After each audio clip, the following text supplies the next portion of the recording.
الحمدللہ رب العالمین والصلاة والسلام علی رسولہ محمد وآلہ وصحبہ اجمعین۔ اللہم صلی علی محمد وعلی آل محمد وبارک وسلم وصلی علیہ۔ السلام علیکم ورحمۃ اللہ وبرکاتہ۔ ہمارے آج کے اس بیان اور لیکچر کا عنوان کامیابی اور ناکامی، ان کا اصل تصور اور معیار کیا ہے، اور اسے آخرت کے تناظر میں پیش کیا جائے گا۔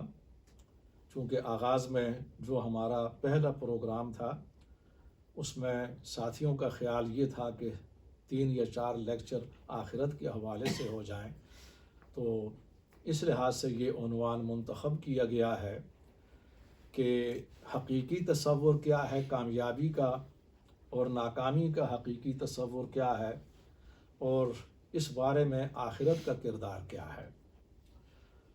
اس معاملے میں سورۃ آل عمران کی آیت نمبر 185 کا انتخاب کیا گیا ہے۔ اللہ تعالیٰ کا ارشاد ہے، اعوذ باللہ من الشیطان الرجیم، کل نفس ذائقۃ الموت وانما توفون اجورکم یوم القیامہ فمن زحزح عن النار وادخل الجنہ فقد فاز وما الحیاۃ الدنیا الا متاع الغرور۔ صدق اللہ العظیم۔ یہ بہت اہم آیت ہے، اور آپ کو یاد ہوگا کہ اسی حوالے سے کل نفس ذائقۃ الموت آغاز میں اپنے پہلے بیان میں جب ہم نے یہاں پر اپنے اس سرکل کا آغاز کیا تھا تو وہ سورہ الانبیاء کی آیت تھی۔ آج سورہ آل عمران کی ہے، اور یہی آیت سورۃ عنکبوت کے اندر بھی ہے، کل نفس ذائقۃ الموت۔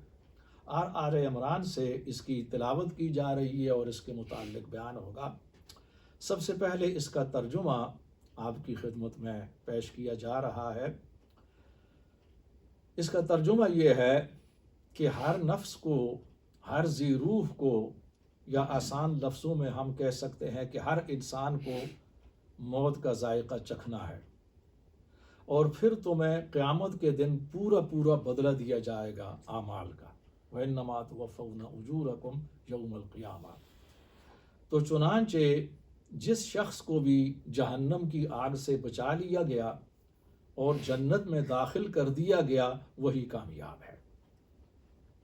اور یہ جو دنیا کی زندگی ہے، اس کی جو چمک ہے، یہ ایک محض ظاہر میں دھوکہ ہے اور دھوکے کا سودا ہے۔ اس چمک دمک اور اس جاہ و جلال کی حقیقت میں کوئی بنیاد نہیں ہے۔ اس آیت کریمہ میں اللہ تعالیٰ نے 3 اہم باتوں کو پیش کیا ہے جن پر ہمیں غور کرنا ہے۔ 3 اہم حقائق ہیں اس میں۔ سب سے پہلی حقیقت اعلان موت ہے، کل نفس ذائقۃ الموت۔ اس پر بیان گزر چکا ہے اس سے پہلے کہ ہر انسان کے لیے، ہر چیز کے لیے موت ہے، اور اس نے موت کا ذائقہ چکھنا ہے۔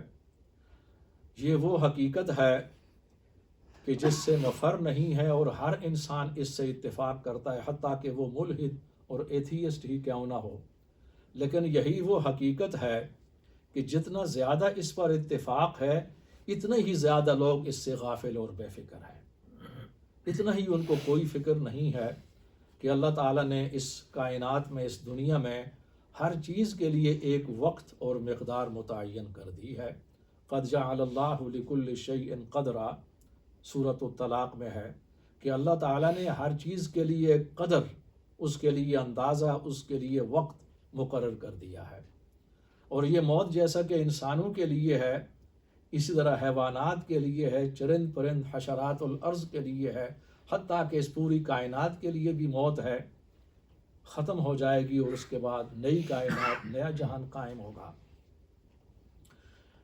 جو دوسرا نقطہ ہے، دوسری حقیقت جسے اس آیت میں پیش کیا گیا، وہ قیامت اور انسان کا امتحان ہے۔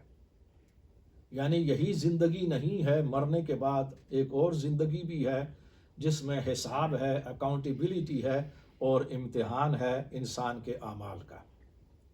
وہاں پر اسے حاضر ہونا ہوگا، اور وہ زندگی ہے۔ اور جو تیسری بات بیان کی گئی ہے یہی ہمارا موضوع ہے۔ آپ کا پہلی دو باتیں اس لحاظ سے آپ تمہید سمجھ لیں، پریلوڈ سمجھ لیں اس کے لیے، تیسری بات اس پر زیادہ گفتگو ہوگی، اور یہی کامیابی اور ناکامی کا معیار بھی ہے اور اصل تصور بھی ہے جو قرآن نے پیش کیا ہے کہ حقیقتاً کامیاب کون ہے اور حقیقتاً ناکام کون ہے۔ فرمایا گیا کہ جسے جہنم کی آگ سے بچا لیا گیا، فمن زحزح عن النار، اور جنت میں داخل کر دیا گیا، وہی کامیاب ہے۔ اور ناکام کون ہے؟ جسے جہنم میں پھینک دیا گیا اور جنت سے محروم رہ گیا، یعنی اس کا مفہوم مخالف۔ یہاں پر ہم مفہوم مخالف لیں گے، ورنہ قرآن کی بے شمار آیات میں اسے تو ظاہراً صریحاً بیان کر دیا گیا ہے کہ وہی لوگ ناکام ہیں اور وہ جہنم میں جائیں گے کہ جن کے پاس اعمال نہیں ہے، جو ظالمین ہیں، کافرین ہیں، اور اس طرح پوری فہرست ہے، پوری طرح کھول کر بیان کر دیا گیا ہے۔ اب ہمارے سامنے اس دنیا میں کیا ہے، جس دنیا میں آج ہم رہ رہے ہیں، اس میں بس رہے ہیں، ہماری معاشرت ہے، ہمارے تعلقات ہے ایک دوسرے کے ساتھ، یہ جہان کیسا ہے؟ آج اس دنیا میں انسانوں کے سامنے، یا ہم کہہ سکتے ہیں کہ پوری انسانیت کے سامنے، جو کامیابی اور ناکامی کا تصور ہے وہ مادیت کے لحاظ سے، میٹیریلزم کے حوالے سے۔ مثلا ہمارے ہاں خود مسلم معاشروں کے اندر بھی کامیاب کون ہے، کامیابی کا تصور کیا ہے؟ وہی انسان ہے کہ جس کے پاس ٹھیک ٹھاک مال و دولت ہے، اچھا کاروبار ہے، پھر اس کے پاس اچھا عہدہ ہے، وہ حکومت کے اندر ہے، حکومت کر رہا ہے، بہترین جاب ہے، ہائیلی جو ہے نا وہ پیڈ اس کے پاس جاب ہے، ٹھیک ٹھاک جناب اس کا مکان اور بنگلہ ہے اور وہ عیش کر رہا ہے، اور اسی کے لیے ہم رات دن ہماری گفتگویں ہیں، تگ و دو ہے، محنت ہے، رات دن ہم بیٹھتے ہیں، دوستوں کی مجلسیں ہوتی ہیں جی، پھر ہمارے کاروباری، تو اس میں گفتگو کیا ہوتی ہے؟ اس میں گفتگو یہ نہیں ہوتی کہ قرآن نے جو معیار بیان کیا ہے ناکامی اور کامیابی کا وہ کیا ہے، اس کے متعلق کچھ تھوڑا سا غور کر لیں، تھوڑا سا سوچ لیں، نہیں، اس کے متعلق مادی تصور ہے کہ زیادہ سے زیادہ ہم کیسے امیر ہو سکتے ہیں، زیادہ سے زیادہ دنیا کی آسائشیں ہم کیسے حاصل کر سکتے ہیں، زیادہ سے زیادہ ہمارے پاس اثر رسوخ کیسے آ سکتا ہے۔ تو اسی لیے، اور پھر اسی گفتگو کے اندر اگر کوئی خدا کا نام بھی آتا ہے اور اگر دین کا نام آتا ہے تو ایز اے فیشن آتا ہے، وہ ایک اصول یا نظریہ یا محبت کے طور پر نہیں۔ اور وہ جیسے کہ ایتھیسٹ بھی، ملحد بھی کہہ دیتے ہیں کہ فار گاڈ سیک، یا بعض اوقات ہمارے ہاں یہ ہے، ہمارے جو گلوکار موسیقار ہوتے ہیں، جی میرا البم آ رہا ہے، انشاءاللہ ماشاءاللہ بڑا بہتر ہے، تو انشاءاللہ ماشاءاللہ فیشن کے طور پر اللہ کا نام آتا ہے، تو اس کے اندر کوئی نظریہ، کوئی تعلق نہیں ہوتا اس انداز میں جو مطلوب ہے۔ تو یہ ہماری محفلیں ہیں، پورا نظام ہے، چونکہ یہ نظام مغرب کے ہاتھ میں ہے، موجودہ تہذیب اس کی قیادت کر رہی ہے، اور یہ پورا کا پورا میٹیریلزم پر اور ایتھیزم پر قائم ہے کہ جس کے اندر مذہب کے لیے، اخلاقیات کے لیے، دین کے لیے کوئی جگہ نہیں ہے۔ اب یہ وہ معیار ہے، وہ تصور ہے جو ہمارے سامنے ہے۔ تو ناکام کون ہے؟ اسی مادی تصور کے حوالے سے ناکام وہی ہے، مثلا جس کے پاس کوئی پیسہ نہیں ہے، جس کا کوئی بیچارے کا اثر رسوخ نہیں ہے، جو سٹرگل کر رہا ہے، اور جس کے پاس ٹھیک جاب نہیں ہے، بہترین قسم کی سہولتیں اور بہترین کار نہیں ہے جس کے پاس، ہمارے معاشرے میں، خود مسلم معاشرے میں اسے ناکام سمجھا جاتا ہے، اگرچہ اپنی حقیقت کے لحاظ سے وہ بیچارہ اپنی سچائی، اپنی دیانت، اپنے علم، اپنی شرافت اور اپنی محنت کے لحاظ سے وہ لقمان حکیم ہی کیوں نہ ہو یا اس کا چھوٹا بھائی کیوں نہ ہو، مگر اس کی کوئی اہمیت نہیں ہے خود ہمارے مسلم معاشروں میں، اس کی کوئی نہیں سنتا، اور اس کے لیے کوئی خاص جگہ نہیں ہے۔ وجہ کیا ہے؟ معیار بدل چکا ہے کامیابی اور ناکامی کا، یہ مادی معیار جو میٹیریلزم، میٹیریلسٹک جو ہے نا، یہ تصورات ہمارے اوپر غالب آ چکے ہیں۔ اس لیے اس کے نتیجے کے طور پر دولت اور دولت پرستی خدا بن چکے ہیں۔ وہ قرآن کے اندر افرأیت من اتخذ الہہ ہوا، کہ آپ نے اس شخص کو نہیں دیکھا کہ جس نے اپنی خواہشات کو اپنا خدا بنا لیا ہے. یہ دولت اور خواہشات جب خدا کا درجہ اختیار کر لیں تو یہ ایک خطرناک، یعنی قرآن نے انسانیت کی خطرناکی کو اس مقام پر پیش کیا ہے. یہ خطرناک مقام ہوتا ہے کہ اللہ تعالیٰ کی نافرمانی کے نتیجے میں انسان دنیا ہی کو سب کچھ سمجھ لے اور خدا سے مکمل طور پر غافل ہو جائے. پھر اس کے اندر اخلاقیات اور مذہب یہ ایک پسماندگی اور دقیانوسیت، بیکورڈنیس کا نشان بن جاتے ہیں. لوگ مذہب کی طرف نہیں آتے، وہ سمجھتے ہیں کہ اس کے اندر کچھ بھی نہیں ہے. ہمارے آپ دیکھ رہے ہیں کہ ہائی لیول پر جو لوگ ہیں دولت کے لحاظ سے یا حکومت کے لحاظ سے، تو وہ تو اپنے آپ کو اسلام پروف سمجھتے ہیں. تو زوم پر بعض اوقات ایک بات میں کیا کرتا تھا، آج تو ذرا ڈائریکٹ آپ لوگ سامنے ہیں تو اس میں زیادہ لطف آتا ہے.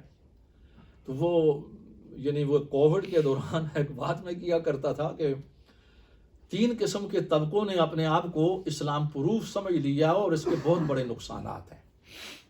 حالانکہ صورتحال یہ ہے کہ اسلام 200% ان پر نافذ ہوتا ہے اور 100% باقی غریبوں پر. 1% سے تو ہم کم نہیں کر سکتے نا. ادخلوا فی السلم کافہ، اسلام میں پورے داخل ہو جائے، خواہ وہ غریب ہو یا امیر ہو. لیکن امیروں کے لیے میں اپنے طور پہ یہ میری اپنی کہ 200% ان پر. وہ 3 طبقے کون سے ہیں؟ ایک حکمران طبقہ. حکمران طبقہ نے یہ تصور کر لیا ہے اور ہماری رعایا نے بھی یہ سمجھ لیا ہے، عوام الناس نے بھی یہ سمجھ لیا ہے کہ مذہب اور جو اسلام ہے یہ حکمرانوں کے لیے نہیں ہے، یہ ان کی مہربانی ہے، یہ ان کا کرم ہے کہ وہ اس پر عمل کریں یا نہ کریں. اب اگر حکمرانوں کو سورت و اخلاص نہ آتی ہو، سورت فاتحہ بھی نہ آتی ہو، تو نہ وہ کوئی خیال کرتے ہیں، نہ ان کے لیے کوئی مسئلہ ہے اور نہ دوسروں کے لیے ہے.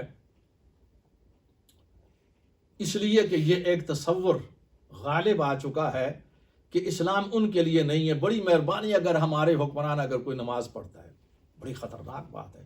میں نے کہا یہ تو امامت کبریٰ ہے.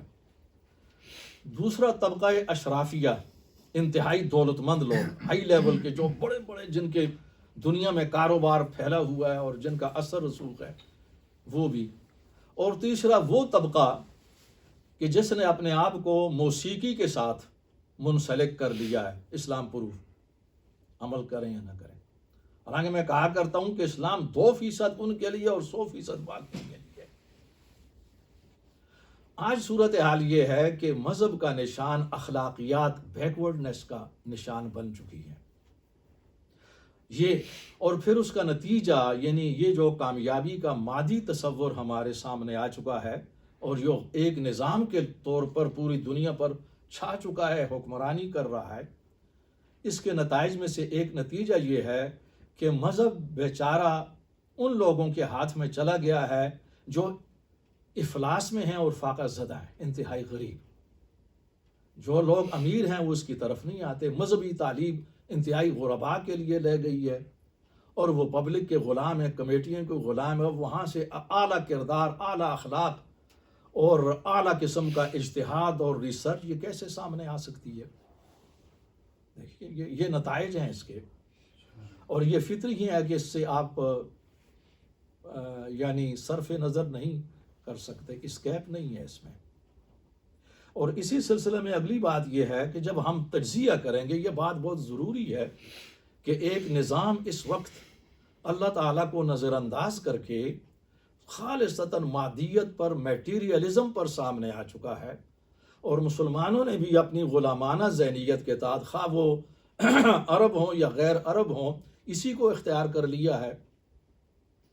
ہمارے جو ڈرامے ہیں، خواہ وہ عربوں میں بن رہے ہیں یا ہمارے اردو میں ہے، عربی میں ہے، ڈرامہ انڈسٹری، فلم انڈسٹری اسی تہذیب کو آگے پھیلا رہی ہے. جبکہ اس کی خطرناکیاں اتنی سامنے آ چکی ہیں کہ خود مغرب کے مفکرین اور ان کے جو ہوش مند لوگ ہیں، ہمدرد لوگ ہیں، وہ رو رہے ہیں. اس کا تھوڑا سا ہم تجزیہ کرتے ہیں آگے بڑھنے کے لیے کہ جس چیز کو ہم کامیابی سمجھ رہے ہیں وہ حقیقتاً کیا ہے اور اس کا کردار کیا ہے. اس سلسلے میں اگر ہم اسی مادی تصور کو لے لیتے ہیں کہ یہی کامیابی کی علامت ہے، دولت، شان اور شوکت معذرت تو کیا اس نظام نے پوری دنیا میں غربت کا، جہالت کا اور پسماندگی کا خاتمہ کر دیا ہے؟ کیا خود امریکہ جو اس کی قیادت کر رہا ہے، چلو ہم UK کی یا یورپ کی بات نہیں کرتے، وہاں پر غربت اور افلاس اور مسائل کو اس نے حل کر لیا ہے؟ یہ بہت بڑا کویسچن مارک ہے۔ اسی طرح کیا دنیا کے اندر اور خصوصاً مغرب کے اندر، ہم باقی دنیا کے تھرڈ ورلڈ کی بات نہیں کرتے، کیا اس یورپ کے اندر، مغرب کے اندر امن اور سکون اور یہ جنگیں ختم ہو چکی ہیں، دودھ اور شہد کی نہریں بہہ رہی ہیں؟ سوالیہ نشان۔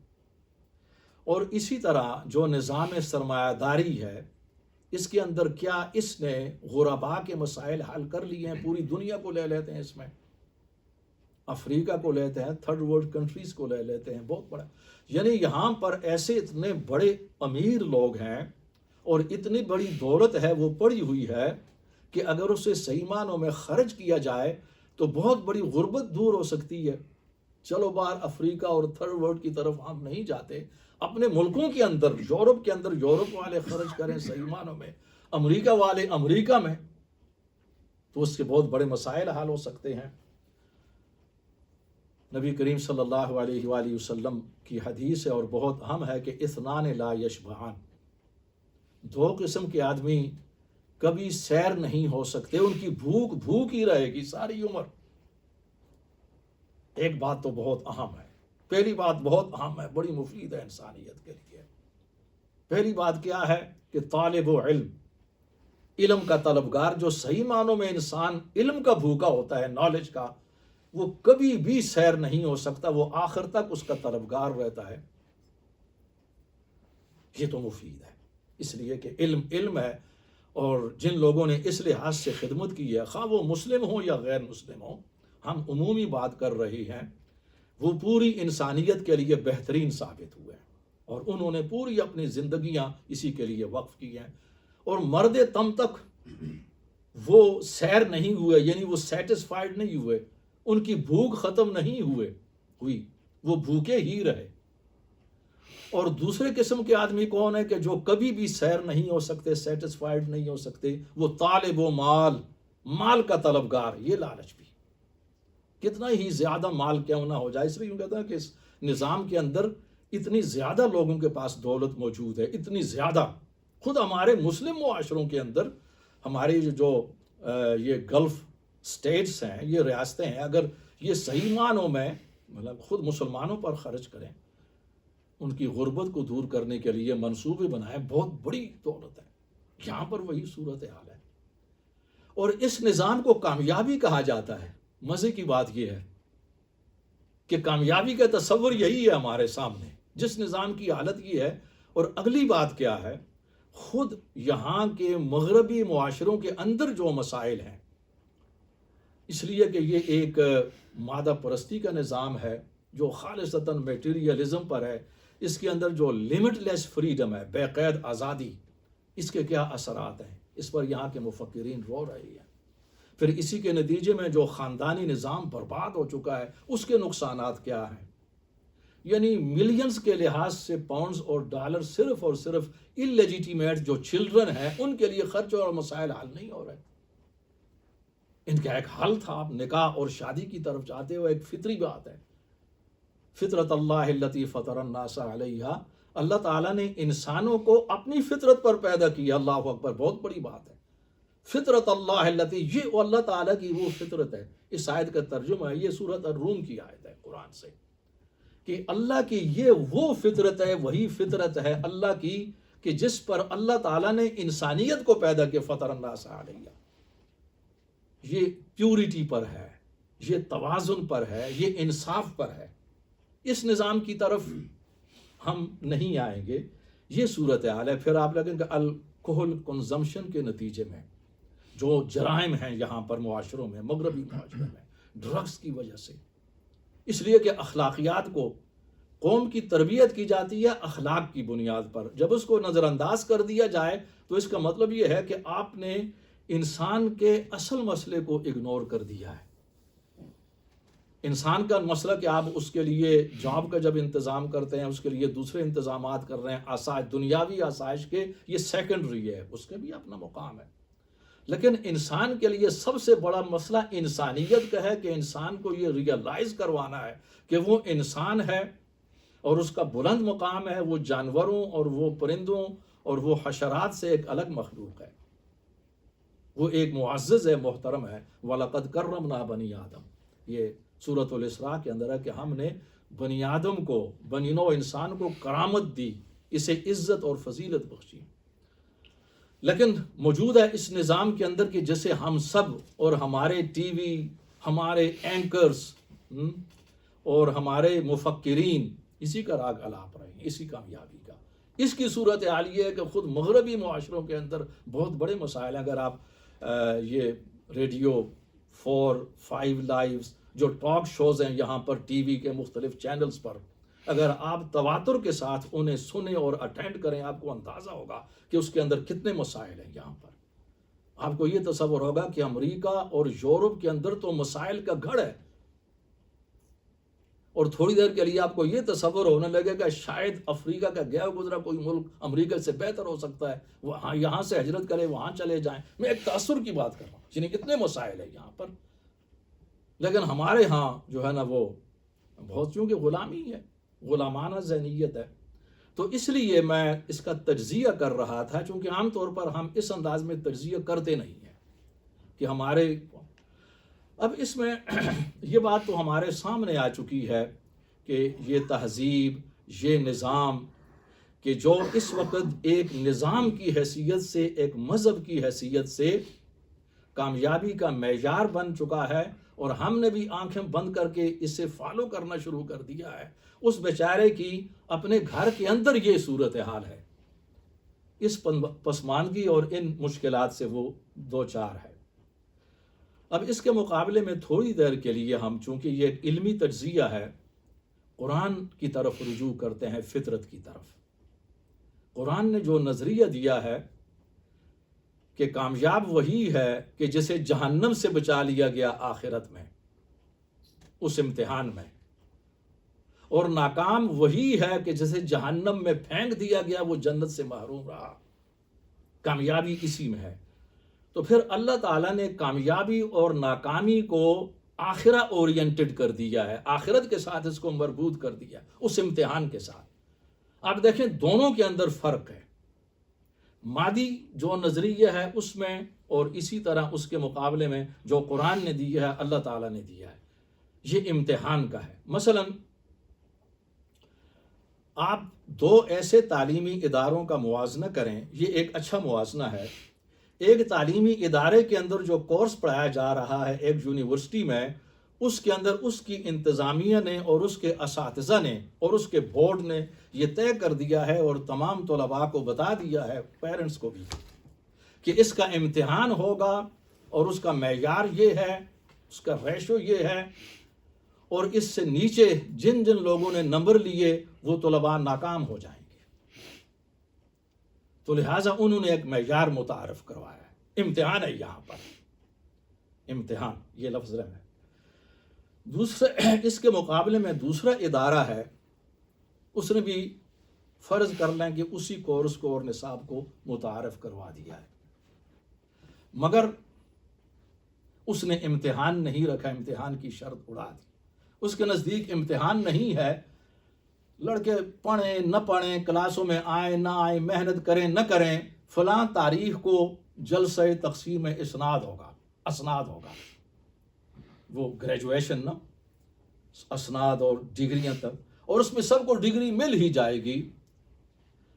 اب دونوں کا جو معیار ہوگا، جو محنت ہوگی، اس میں زمین آسمان کا فرق ہوگا. یہاں پر بھی وہی صورتحال ہے کہ کامیابی کا ایک تصور صرف دنیا اور اس کے اندر لذتوں کو قرار دیتا ہے، اور یہ لذتیں خاص طبقہ کو حاصل ہے، پورے کی پوری انسانیت اس سے محروم ہے. جب ساری انسانیت تک تمام لذتیں اور یہ عیش اور سہولتیں پہنچ سکیں تو الگ بات ہے، چلو کسی حد تک ہم جان سکتے ہیں، وہ بھی غلط ہے. لیکن بہرحال ٹھیک ہے، کوئی آدمی غریب نہیں ہے، تمام پوری انسانیت ٹھیک ٹھاک عیش کر رہی ہے ان کی وجہ سے، مسئلہ وہ نہیں ہے. یہاں پر بھی مسائل ہیں، خاص آدمی ٹھیک ٹھاک عیش کر رہے.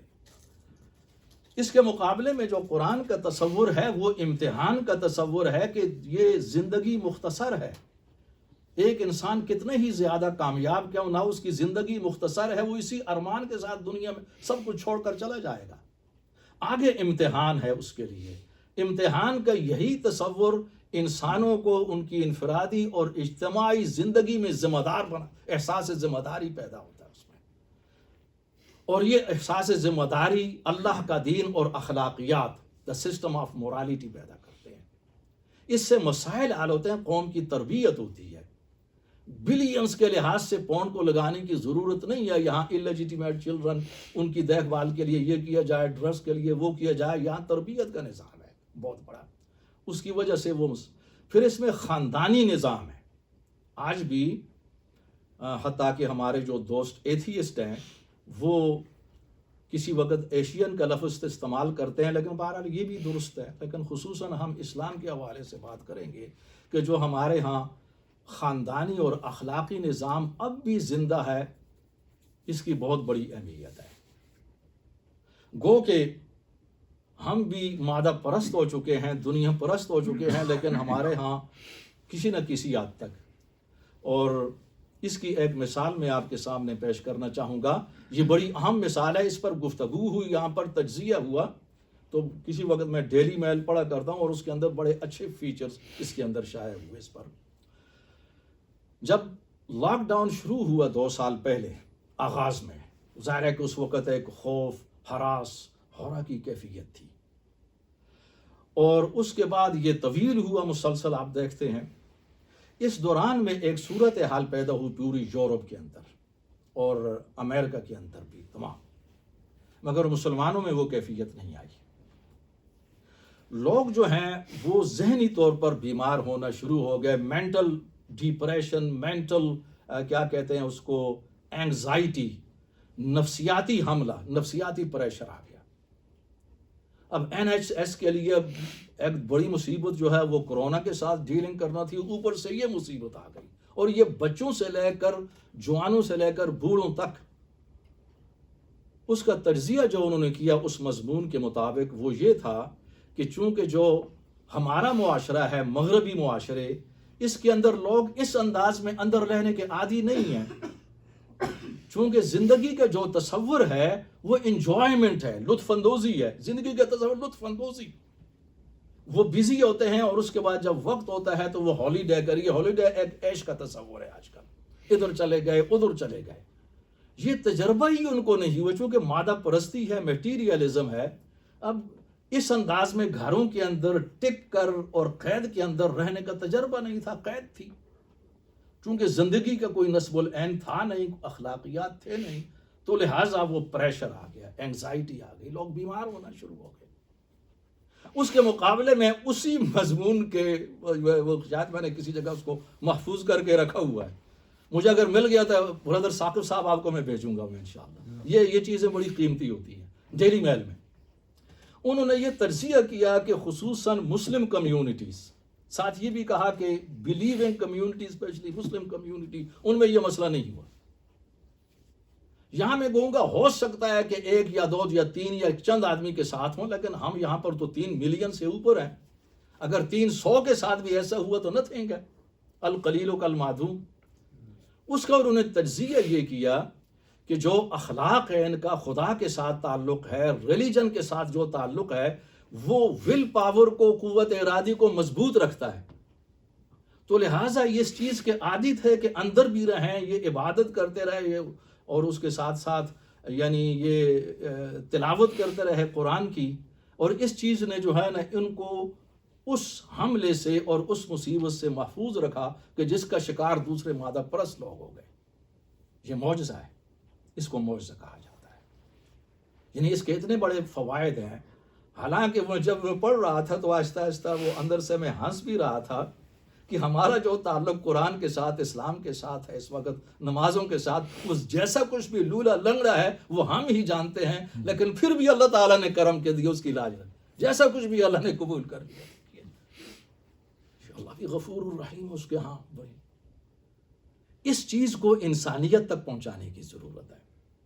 اب اس سلسلہ میں بہت سے مثال کے طور پر اعترافات بھی ہیں. مثلا کہ لارڈ لیوتھن میرے سامنے اس کی ایک مثال ہے. لارڈ لیوتھن انگریز دور میں برٹش امپائر کے زمانے میں یہاں برطانیہ کے ان اہم افراد میں سے اس کا شمار ہوتا تھا جو تعلیم میں ایک اعلیٰ خاندان سے تھا یہ، اور دوسرا تعلیم میں، فکر میں، اپنی دانائی میں، سیاست میں یہ لوگ اعلیٰ مقام رکھتے تھے.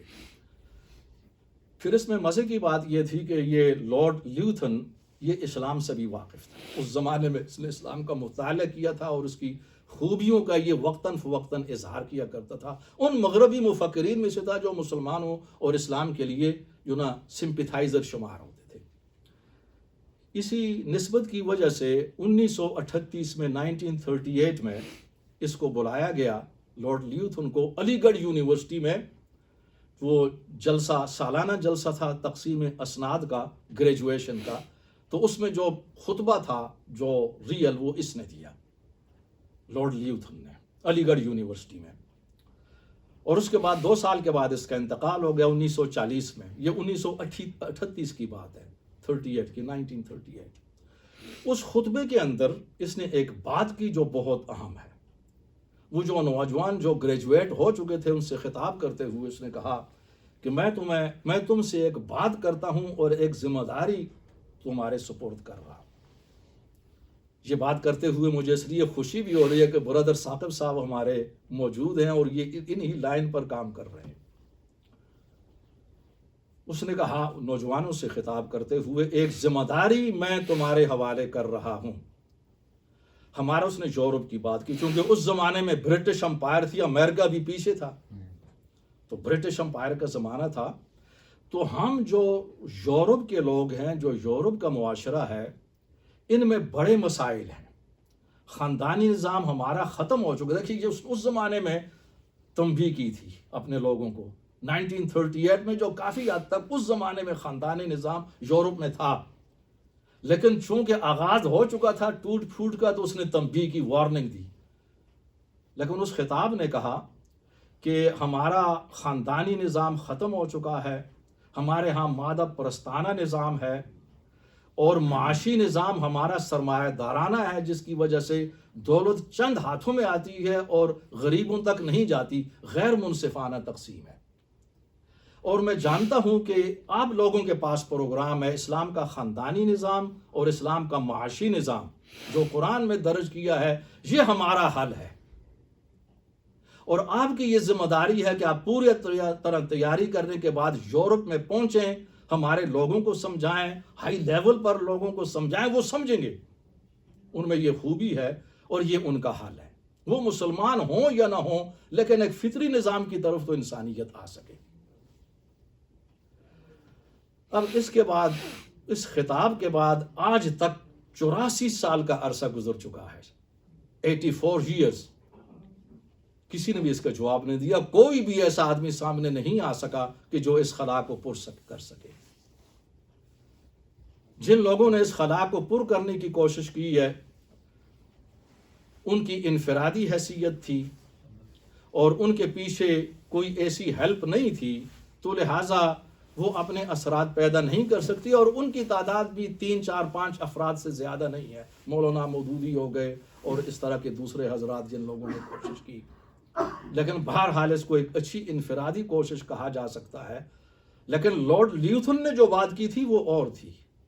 وہ یہ تھی کہ یعنی آپ لوگ بحیثیت امت، بحیثیت جماعت، پورے پلاننگ کے ساتھ اس کو پورا مشن بنا کر وہاں پر پہنچے. آج 84 سال گزر چکے ہیں، کوئی اس کے لیے نہیں آیا. اور اس کی 2 وجوہات ہیں کہ ہم اس میں کیوں ناکام ہیں. ایک تو مغرب کی دشمنی، جیسا کہ ہم اسلاموفوبیا کی بات کرتے ہیں، ہمارے ہاں ویسٹوفوبیا بھی ہے. اسلاموفوبیا اور ویسٹوفوبیا دونوں ہمارے لیے، مسلمانوں اور اسلام کے لیے نقصان دہ ہیں، دوسروں کے لیے نہیں ہے. یہ دونوں، خود ہماری نفرت مغرب سے، جبکہ دعوتی اپروچ یہ نہیں ہے. انسانیت سے محبت ہے. اگر دوسرے آپ کو گالیاں بھی دے رہی ہیں تو آپ کی طرف سے محبت جانی چاہیے. یہ حکم ہے. وَلَا تَسْتَوِي الْحَسَنَةُ وَلَا السَّيِّئَةُ. یہ سورہ فصلت حامیم السجدہ کیا، ادفع باللتی ہی احسن، نیکی اور برائی یہ دونوں آپس میں برابر نہیں ہو سکتی، نیکی نیکی ہے اور اس کے بہت بڑے اثرات ہیں، اور آپ برائی کو نیکی کے ذریعے دور کریں، برائی کو برائی کے ذریعے دور نہیں کیا جا سکتا، وہ ڈبل برائی بن جاتی ہے، برائی کو نیکی کے ذریعے ختم کیا جائے گا۔ اگر چوری کو آپ ختم کرنا چاہتے ہیں تو چوری کے ذریعے نہیں ہو، وہ ڈبل چوری، وہ اصلاح اور وہ تبلیغ اور وہ تربیت کے ذریعے ہوگی۔ فَإِذَا الَّذِي بَيْنَكَ وَبَيْنَهُ عَدَاوَةٌ كَأَنَّهُ وَلِيٌّ حَمِيمٌ، اور اس کا نتیجہ یہ ہوگا کہ تمہارے اور جن لوگوں کے درمیان عداوت ہے اس رویے کی وجہ سے کہ تم گالیوں کا جواب محبت سے دو گے تو وہ تمہارا جگری دوست بن جائے گا۔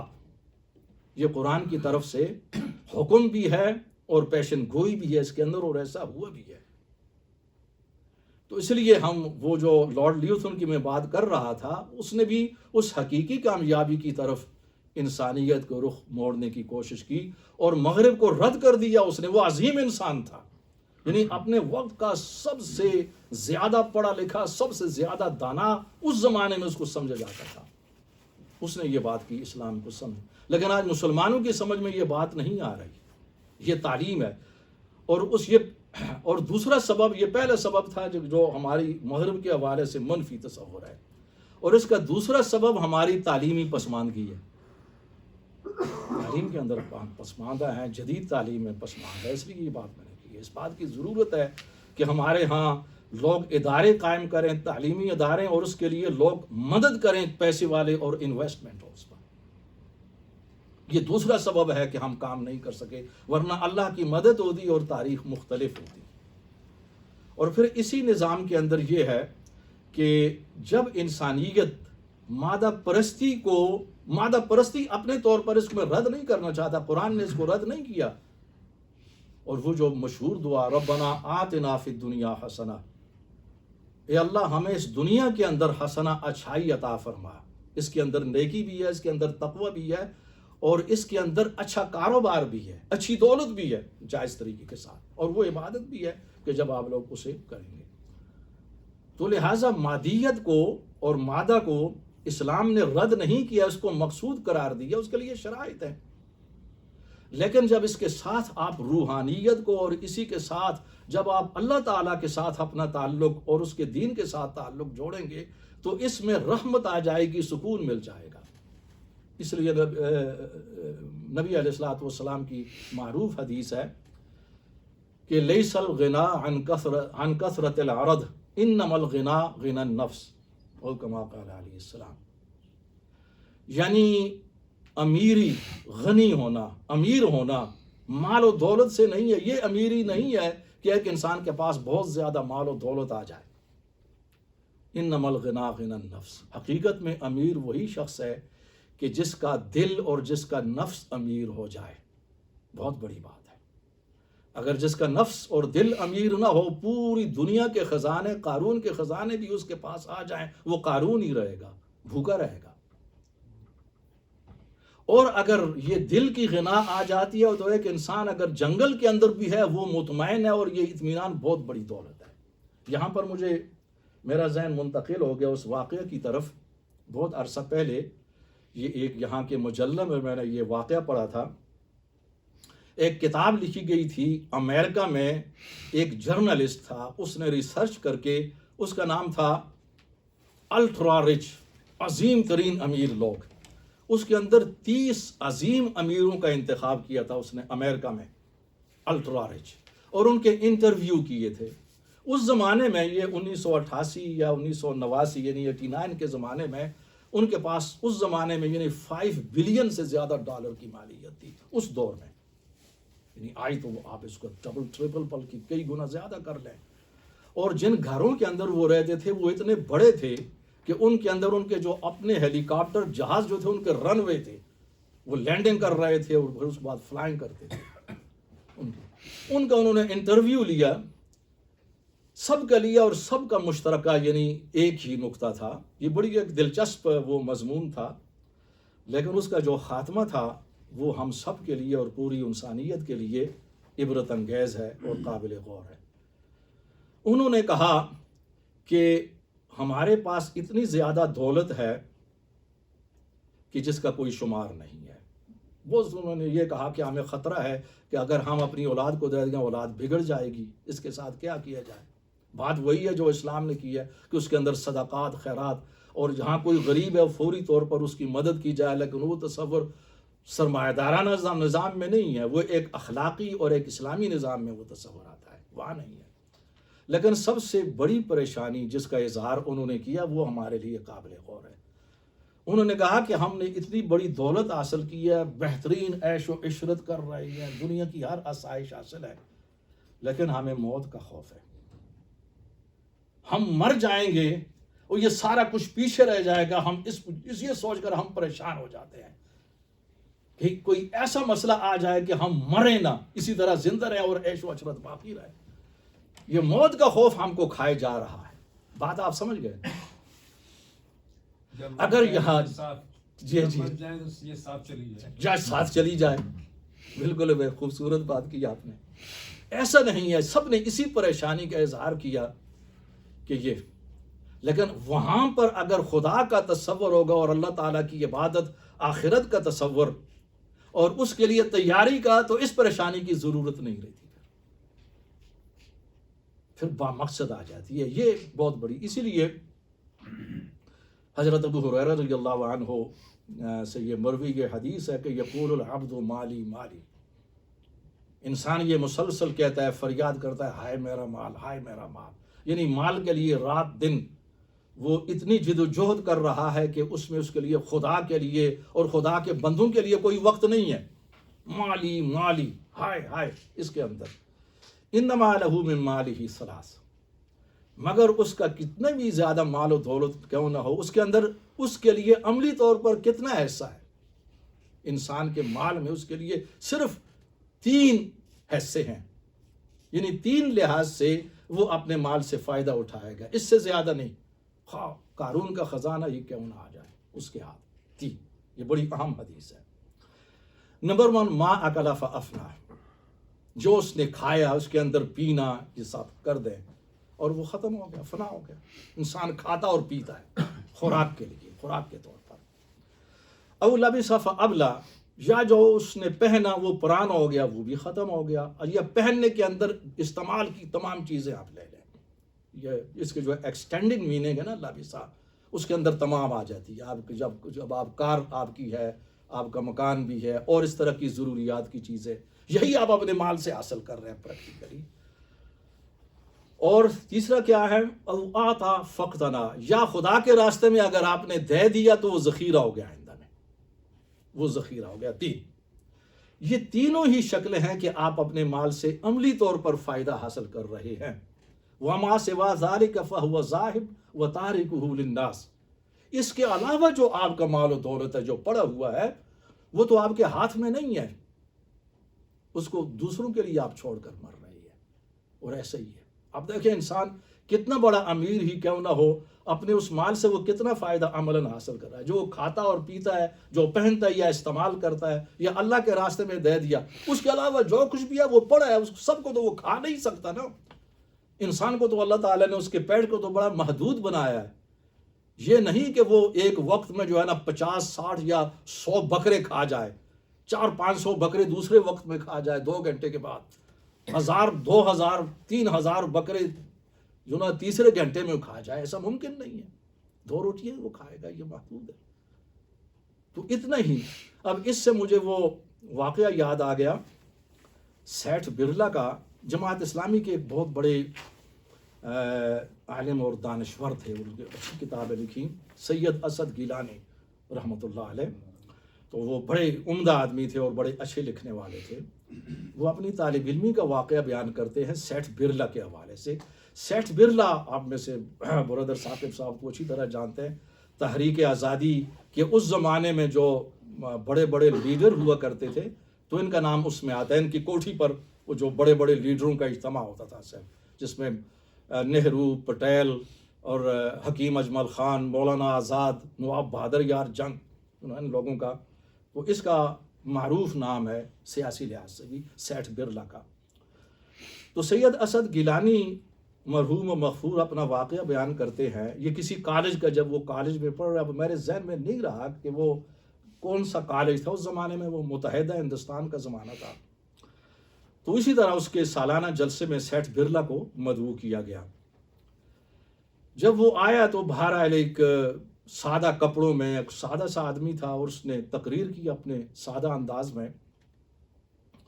اور اس نے جو بات کی، یہ یعنی اس حدیث کے ساتھ اس کی خاصی مناسبت ہے.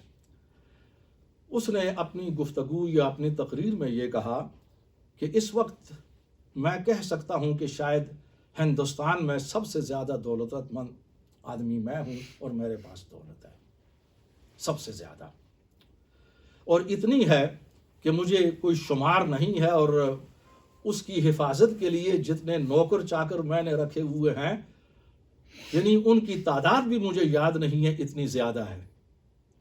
لیکن اتنی بڑی دولت سے مجھے کیا فائدہ ہے عملی طور. اس نے کہا اتنا کہ جو میں کھاتا پیتا ہوں، یا میرے کپڑے آپ جیسے دیکھ رہے ہیں، کچھ دوسرے جوڑے ہیں رکھی ہوئے ہوں گے، یہ ذرا میلے ہو جائیں گے ان کو لے لوں گا، یا جو میری گاڑی ہے جس کو میں استعمال کر رہا ہوں، اس کے سوا جو کچھ بھی ہے وہ میری نہیں ہے. میں سمجھتا ہوں، خوش ہوتا ہوں وہ میری ہے، وہ میری نہیں ہے. اب ظاہر ہے کہ آپ اس حدیث کی روشنی میں اس عملی مثال کو لے لیں.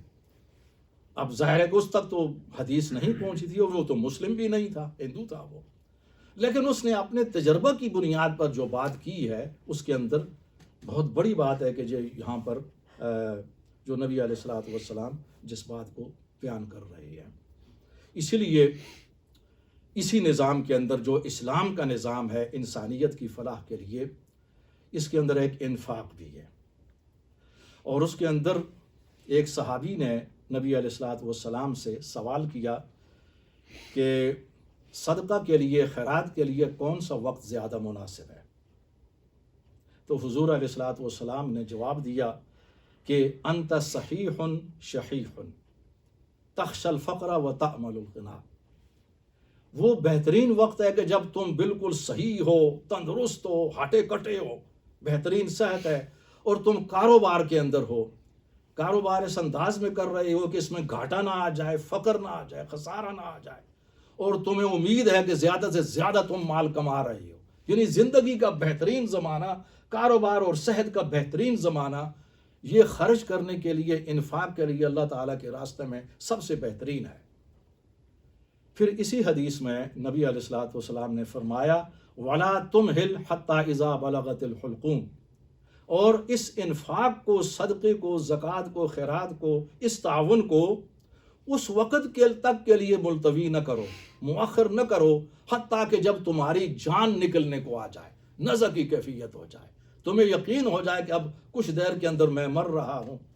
قُلْتَ لِفُلَانٍ كَذَا وَلِفُلَانٍ كَذَا وَقَدْ كَانَ لِفُلَانٍ.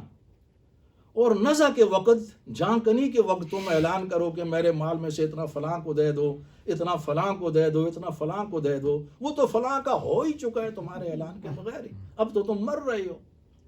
تو لہٰذا وہ وقت جو ہے نا وہ درست نہیں ہے. یعنی یہ بنا ویسے وہ ایک لطیفہ بھی ہے نا، وہ ایک امیر بخیل کا کنجوس آدمی تھا، وہ بہت بڑا امیر بھی تھا، بڑی دولت تھی، لیکن پوری زندگی اس نے اس دولت کو نہ اپنے اوپر خرچ کیا، نہ اپنے بچوں پر، فیملی پر، اور نہ ہی اللہ کے راستے میں. اب جب اس پر موت کا وقت آ گیا، نزع کا وقت، تو اس کی روح نہیں نکل رہی تھی، کافی تکلیف تھی. تو رشتہ دار، فیملی والے پاس بیٹھے ہوئے تھے، تو انہوں نے کہا بھائی اب اللہ کے راستے میں کچھ دے دو تاکہ تمہاری روح آسانی کے ساتھ نکل جائے، اب تو کچھ کرو. تو اس نے کہا ابھی اللہ کے لیے اپنی جان تو دے رہا ہوں، اس سے بڑھ کر کیا ہو سکتا. تو ہمارے ہاں یہ کیفیت بھی ہے، خود مسلمانوں کے اندر بھی آ جاتی ہے یہ کیفیت. لیکن اسلام نے، خود قرآن کریم نے اور نبی علیہ الصلوۃ والسلام نے جو عملی نظام دیا ہے، اس کے اندر انفاق اور احسان یہ بنیاد کی حیثیت رکھتے ہیں. تو لہٰذا اختتام پر ہم یہی کہہ سکتے ہیں کہ جو تصور، مادی تصور ہے انسانیت کی کامیابی کا، یہی ناکامی کا تصور ہے، یہی ناکامی کا تصور ہے. اور تصور وہی ہے، انسانیت کو اسی طرف لانا پڑے گا جو قرآن نے تصور دیا ہے، اور وہ آخرت اورینٹڈ ہے، آخرت رخی ہے. وہ کہ اس کے لیے آپ دنیا کے اندر اس انداز میں رہیں کہ آپ کا امتحان ہے، اور اس امتحان کے لیے آپ کوشش کریں، اس کوشش کے اندر کمی بیشی کو اللہ تعالیٰ معاف کر دے گا۔ اس کے اندر جو اخلاص ہے اس کی بہت بڑی قدر و قیمت ہے۔ انسانیت کو اس طرف لانے کے لیے ابھی مسلم امہ اور مسلم کمیونٹی، خود یوکا کے اندر بھی مسلم کمیونٹی بہت پیچھے ہے، بہت کچھ کرنے کی ضرورت، ابھی تصور بھی اس کے سامنے عام نہیں ہے۔ پھر اس سلسلے میں اختتام کروں گا نبی علیہ الصلوۃ والسلام کی اس حدیث پر، اور اس کا تعلق اس تصور سے بہت زیادہ ہے کہ حقیقی کامیابی کیا ہے اور حقیقی ناکامی کیا ہے، جو ہمارا آج کا موضوع ہے۔ نبی علیہ الصلوۃ والسلام فرماتے ہیں، یہ حدیث ہے جسے مسلم اور بخاری اور دوسری مسند احمد وغیرہ نے بھی اس کو روایت کیا، بہت اہم ہے، کہ قیامت کے روز تمام انسان وہاں پر جمع ہوں گے۔ تو کئی مناظر ہیں، چونکہ قیامت کا دن جب ہم قرآن کریم کی آیات پر غور کرتے ہیں اور اسی حوالے سے نبی علیہ الصلوۃ والسلام کی احادیث پر، تو میں اپنے طور پر یہ کہہ سکتا ہوں کہ اس کی مثال ایک بہت بڑی مذہبی کانفرنس کی ہے۔ مذہبی کانفرنس کے اندر مثلا کئی آئٹمز ہوتے ہیں، تلاوت قرآن پاک ہے، اس کا ترجمہ ہوتا ہے، قراردادیں ہیں، مختلف علماء کی تقریریں ہوتی ہیں، مختلف مناظر ہیں اس میں۔ تو قیامت بھی ایک منظر نامہ ہے، اللہ تعالیٰ نے اس کے مختلف مناظر رکھے ہیں۔ ان مناظر میں سے ایک منظر یہ ہوگا، اور تمام انسان انبیاء سمیت دیکھ رہے ہوں گے، کہ اللہ تعالیٰ دو قسم کے آدمیوں کو سامنے لائے گا۔ ہر انسان دیکھ رہا، فرشتے دیکھ رہے ہوں گے، جنات دیکھ رہے ہوں گے۔ ان میں سے ایک وہ مومن ہوگا جو انتہائی غریب تھا اپنی زندگی میں، مگر مومن تھا مخلص، اور اس نے پوری زندگی کے اندر کوئی راحت، کوئی آرام عیش نہیں دیکھا، یعنی غربت کی زندگی تھی، پریشانی کی تھی، لیکن بہرحال وہ مومن رہا، اس کو لایا جائے گا۔ اور اس کے مقابلے میں دوسرا جو ہے نا، وہ امیر نافرمان یا امیر کافر ہوگا۔ ایسا امیر انسان ہوگا کہ جس نے اپنی زندگی میں کوئی دکھ، کوئی مشقت جو ہے نا وہ نہیں دیکھی، راحت، آرام اور عیش و عشرت، مگر تھا وہ نافرمان۔ اب اللہ تعالیٰ کا فرمان ہوگا، فرشتوں کو حکم ہوگا کہ ان دونوں کو، جو مومن ہے اس کو ذرا جنت کے اندر لے جاؤ اور تھوڑی دیر کے لیے جنت کی ہوا اسے لگا دو، اور دوسرے کے لیے ہوگا کہ تھوڑی دیر کے لیے، یہ نہیں کہ زیادہ، تھوڑی دیر کے لیے بس جہنم کو دکھا دو، اس کی ہوا لگ جائے اس کو۔ عمل ہو گیا جی، واپس آ گئے دونوں۔ اب اللہ تعالیٰ سوال کرے گا سب سے پہلے اس مومن سے جو غریب تھا، جس نے کوئی راحت نہیں دیکھی تھی، اور اس سے سوال بڑا عجیب ہوگا اللہ تعالیٰ کا کہ اے میرے بندے، یہ بتا کہ تو نے اپنی زندگی کے اندر کوئی دکھ اور تکلیف دیکھی تھی اپنی دنیا میں؟ وہ کہے گا یا اللہ کوئی نہیں دیکھی میں نے، کوئی دکھ کوئی تکلیف مجھے نہیں ملی، حالانکہ ساری زندگی اسی سے عبارت تھی۔ مگر اس جنت کو دیکھ لینے کے بعد اس کا جواب یہ ہوگا۔ اور دوسرے سے بھی سوال ہوگا، ذرا مختلف ہوگا، اس سے برعکس ہوگا، کہ اللہ تعالیٰ اس سے پوچھے گا کہ اے میرے بندے، یہ بتا کہ تو نے اپنی زندگی میں کوئی راحت اور آرام کبھی دیکھا تھا دنیا میں؟ اس نے کہا کہ یا اللہ رب العالمین، بالکل نہیں، میں تو تکلیفوں میں رہا۔ حالانکہ وہ امیر تھا، اس نے کوئی تکلیف نہیں دیکھی، مگر جہنم کو دیکھ لینے کے بعد اس کا جواب یہ ہوگا۔ اس میں نکتہ کیا ہے، پیغام کیا ہے، کہ دنیا کے اندر جو کامیابی ہے مال و دولت کے حوالے سے حقیقتاً اس امتحان کے اندر یہ شمار نہیں ہوتی۔ یہ اس وقت اس کا شمار ہوتا ہے کہ آپ اللہ کے راستے میں صحیح معنی میں خرچ کر رہے ہیں، ایمان پر قائم ہے، اخلاص پر قائم ہے، لیکن میں تو جس کی بات کر رہا ہوں وہ تو اس کے اندر تو یہ ہے کہ یہ دولت ہی خدا اور خدا کی نافرمانی پر ہم قائم ہیں۔ یہ ناکامی در حقیقت، یہ کامیابی حقیقتاً ناکامی ہے۔ اس کے تمام مظاہر، نقصانات انسانیت کے سامنے واضح ہو چکے ہیں، مگر متبادل نہیں ہے اس وقت انسانیت۔ بات لارڈ لیوتھن والی بات ہے کہ مسلمانوں کے پاس آب حیات ہے، مسائل کا حل موجود ہے، مگر ہم اپنی پسماندگی کی وجہ سے، مگر ہم اپنے کلچر کی وجہ سے اور اپنی فرقہ پرستیوں کی وجہ سے اور تعلیم کے اندر خصوصاً علم میں جو پسماندگی ہے، اس کردار کو ابھی تک ادا کرنے سے قاصر ہیں۔ میں اسی پر اکتفا کر رہا ہوں. اللہ تعالیٰ ہماری مدد فرمائے. وما علینا الا البلاغ المبین. آپ حضرات کا بہت بہت شکریہ.